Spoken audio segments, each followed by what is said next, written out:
বাংলাদেশে ১১০ টাকা সাদাকাতুল ফিতর ঘোষণা করা হয়েছে। তো ১১০ টাকাই কি আমরা দিব কিনা? সর্বোচ্চ ২২০০ টাকার মতো ঘোষণা করা হয়েছে।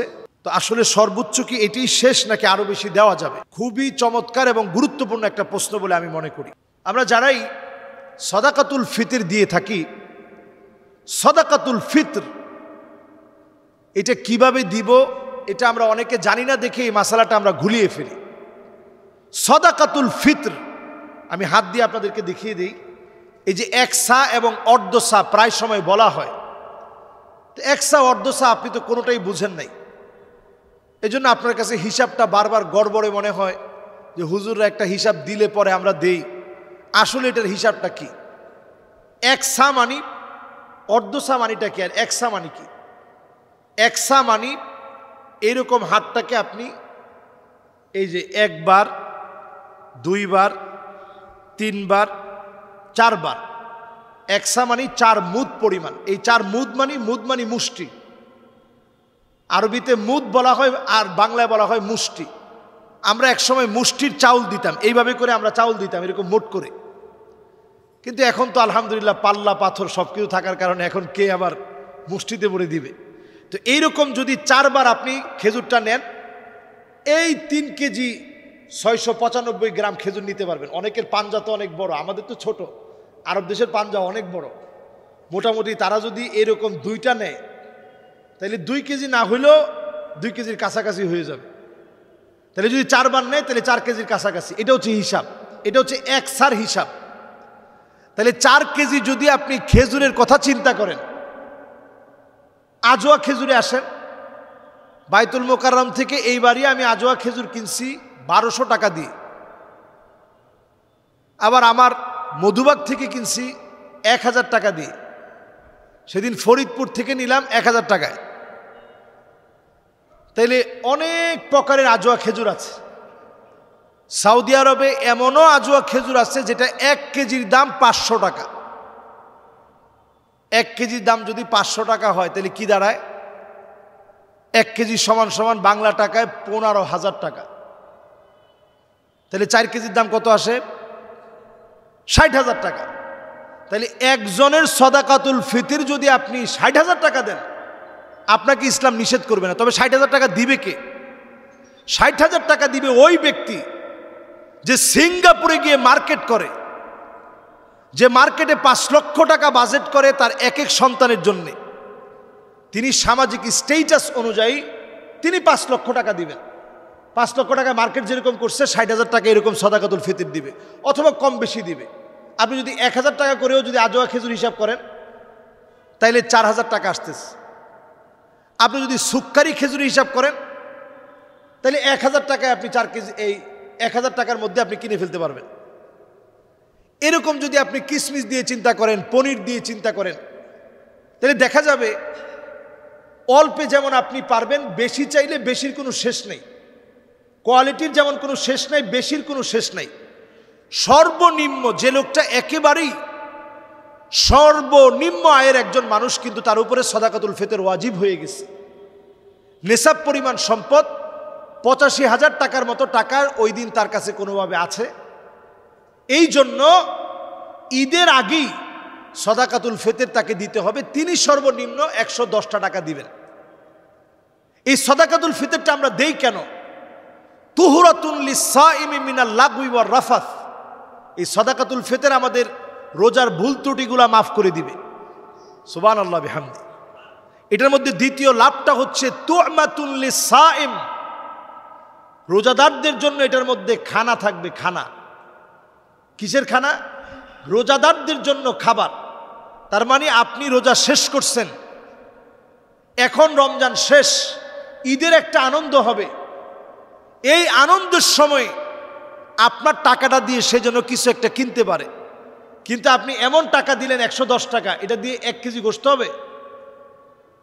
আমাদের দেশে তো 1 কেজি গোশত দূরে থাক, 1 পা গোশত তো হবে না। তা আপনি এই যে তু'মাতুন লিস-সাইম, এটার মধ্যে তুহরাতুন লিস-সাইমি মিনাল লাগওয়ি ওয়ার রাফাথ আর তু'মাতুন লিল মাসাকিন, মিসকিনদের জন্য, অভাবী মানুষের জন্য খাবার থাকবে। আপনার বাচ্চা যেমন সুন্দর পোশাক পরছে, এই টাকা দিয়ে ওই বাচ্চাও সুন্দর পোশাক পরতে পারবে। আপনার বাচ্চা যেমন ভালো খাচ্ছে, এই টাকা দিয়ে সদাকাতুল ফিতর যে নিয়েছে সেও ভালো খেতে পারবে। এইভাবে চিন্তা করে যদি আমরা সদাকাতুল ফিতরটা দেই, অন্তত ঈদের দিনটা মানুষের আনন্দে কাটবে। এই জন্য আমরা একটু বাড়িয়ে দিব, কমিয়ে দিব কেন ভাই? নিজে একটু পোশাক 500 টাকা কম দিয়ে কিনেন, 1000 টাকা সদাকাতুল ফিতর দেন, 500 টাকা দেওয়ার চেষ্টা করেন। যার একেবারেই সামর্থ্য কম তিনি 110 টাকা দিবেন, এই ব্যাপারে আমার কোনো আপত্তি নেই। কিন্তু যার সামর্থ্য আছে, সামাজিক স্টেট আছে, উনি 1000 কোটি টাকার মালিক, তিনি 60 কেন, তিনি পারলে 2 লাখ টাকা সদাকাতুল ফিতর দিবে, 10 কোটি টাকা পারলে তিনি জাকাত দিবেন, লিখে লিখে জাকাত আদায় করবে। অর্থনৈতিক সমৃদ্ধি যদি আমরা কামনা করি, জাতি গোষ্ঠী বর্ণ নির্বিশেষে এই জাতির বুনিয়াদকে যদি আমরা মজবুত করতে চাই, এগুলোর বিকল্প নাই ভাই। আল্লাহ তাআলা আমাদেরকে বোঝার তৌফিক দান করুক। কে জাকাত দিতে পারবে কিনা, বোন তার ভাইকে জাকাত দিতে পারবে কিনা, ফুফুকে জাকাত দেওয়া যাবে কিনা, খালাকে জাকাত দেওয়া যাবে কিনা, স্বামীকে জাকাত দেওয়া যাবে কিনা, মামিকে জাকাত দেওয়া যাবে কিনা, মামাকে জাকাত দেওয়া যাবে কিনা, অত্যন্ত গুরুত্বপূর্ণ প্রশ্ন। আমরা সমাজের ভিতরে মনে করি যে আপন আত্মীয় বলতে, আপন আত্মীয় তো আমার মা বাবার পরই, আমার ফুপু আমার আপন আত্মীয়, ভাই বোন আমার আপন আত্মীয়, এদেরকে জাকাত দেওয়া যাবে না। আপনি নিজের আপন ভাইকে জাকাত দিতে পারবেন, এক্ষেত্রে জাকাত দিয়েছেন এটা উল্লেখ করারই দরকার নেই যে ভাই তোমারে জাকাত দিলাম, এ কথা বলার কোনো প্রয়োজন নেই। জাকাত এটা বলে দিতে হয় না। আপনি আপনার ভাইকে, ছোট ভাই আসছে, নাও তোমার কেনাকাটার জন্য 20,000 টাকা নিয়ে যাও, আপনি কেনাকাটার জন্য বললেন, জাকাত আদায় হয়ে যাবে। আপনার বড় ভাই আসছে, ভাইজান আপনি আসছেন, নেন আপনি 20,000 টাকা নিয়ে যান, জাকাত আদায় হয়ে যাবে। আপনার বোনকে জাকাত দিতে পারবেন, ফুপুকে দিতে পারবেন, খালাকে দিতে পারবেন, মামাকে দিতে পারবেন, সবাইকে দিতে পারবেন, কিন্তু আপনি আপনার দাদাকে জাকাত দিতে পারবেন না, আপনি আপনার বাপকে জাকাত দিতে পারবেন না, আপনি আপনার দাদিরে জাকাত দিতে পারবেন না, আপনি আপনার স্ত্রীকে জাকাত দিতে পারবেন না। যদি সৎ দাদি হয় জাকাত দিতে পারবেন, এছাড়া জাকাত দেওয়া যাবে না। আহলে বাইতের পরিবার যারা, নবী পরিবারের অন্তর্ভুক্ত পরিবার যারা, ওনাদেরকে জাকাত দেওয়া যাবে না। সাইয়্যেদ বংশীয়, ওনাদেরকে জাকাত দেওয়া যাবে না। যে লোক নিজে জাকাত দেয় ওনাকে জাকাত দেওয়া যাবে না। যেমন ধরুন আমাকে কেউ এসে একটা লুঙ্গি দিল যে হুজুর এটা আপনার জন্য আনছি, জাকাতের টাকায় লুঙ্গি এনে উনি আমাকে দিল যে হুজুর এটা আপনাকে আনছি, আপনার জন্য এটা হাদিয়া, কিন্তু উদ্দেশ্য হচ্ছে জাকাতের টাকা দিয়ে এনে তিনি আমাকে দিলেন, এটা জায়েজ হবে না। যিনি জাকাত নিজে দেন উনি জাকাত খেতে পারবে না। স্বামী তার স্ত্রীকে জাকাত দিতে পারবে না, স্ত্রী তার স্বামীকে জাকাত দিতে পারবে না, সন্তান তার বাপকে জাকাত দিতে পারবে না, বাপ তার সন্তানকে জাকাত দিতে পারবে না, দাদা দাদিকে জাকাত দিতে পারবেন না, এমনকি নানা নানিকে জাকাত দেওয়া যাবে না। কারণ এরা আসল এবং ফারা, আপনার মূল যারা, বাপের দিক থেকে মূল, মায়ের দিক থেকে মূল, এদেরকে আপনি জাকাত দিবেন না। অন্য সবাইকে আপনি জাকাতের টাকা দিতে পারবেন। জাকাতের ক্ষেত্রে আমরা নিকটতম যারা আছে, আমাদের আত্মীয় স্বজন, পাড়া প্রতিবেশী, এদেরকে আগে আমরা প্রায়োরিটি দিব। আল আকরাব ফাল আকরাব, নিকটতম আত্মীয় স্বজনদেরকে দেওয়ার পরও আপনার টাকা আছে, তখন আপনি এতিমদেরকে দিবেন, অভাবীদেরকে দিবেন।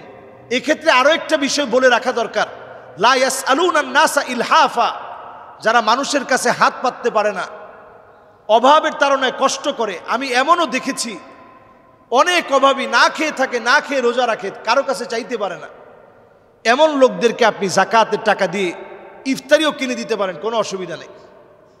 জাকাতের টাকা তাদেরকে আপনি দেন যারা চাইতে পারে না। এমন অনেক আলেম আছে, বেতন একেবারেই নিতান্ত কম, চলতে অনেক কষ্ট হয়, ব্যক্তিত্বের কারণে কারো কাছে বলতে পারে না, তাদের হাতে আপনি জাকাতের টাকাটা না বলে হাদিয়া বলে আপনি দেন, যেটা আপনাকে দিলাম। এইভাবে করে সমাজের বঞ্চিত অনেক মানুষ অন্তত জাকাত দিয়ে আপনি তাদের পাশে দাঁড়ান। আল্লাহ তাআলা আমাদেরকে বোঝার তৌফিক দান করুক।